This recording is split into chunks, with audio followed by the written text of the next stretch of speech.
Let's continue with lesson 5 on page 118. We will create a panorama. File, Automate, Photo Merge.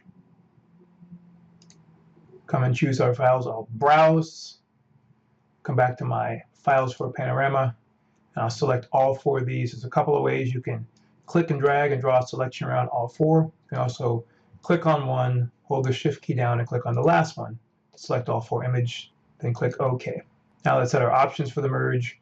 We'll choose blend images together, vignette removal, geometric distortion correction, and content aware fill transparent area. Hit OK. Let Photoshop go to work to build the panorama.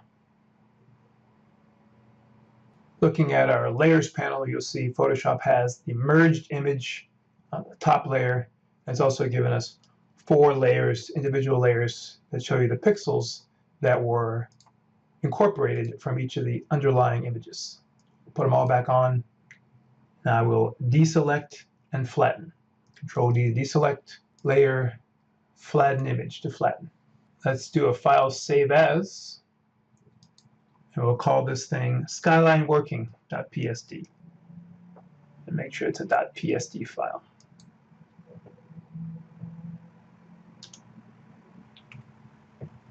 Let's use a levels adjustment to brighten the image up a little bit. Come to the adjustments, add a levels adjustment.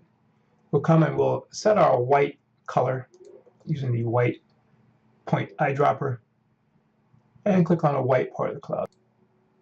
Image gets a little brighter. Close our adjustments and save. A couple more things we want to fix with this picture. Notice that the horizon is not straight. Also, the bottom railing is broken because it was not inside all of the pictures that we used to make up the panorama. I'm going to go and fix those with the crop tool. I want to point out that if you just made the adjustment layer, you're probably still on the levels adjustment. Be sure to switch to the background layer before you do your cropping. Let's get the crop tool, C on the keyboard, crop tool over here. Set our options for straighten and content aware. And again, if you don't see content aware, check your layer to make sure that you're on the background layer. With those options selected, let's drag along the horizon line, draw a straight line across. Photoshop rotates to make the horizon straight, but now we've got a couple little pieces that are missing here in the corners. Content aware will help us fix that. What I'll do now is I'll drag the image down until that rectangle, cropping rectangle, cuts off the broken part of the railing, the bottom railing. And then I'll commit to my crop. And you see content aware fills in the missing pieces. File saved. That's all there is.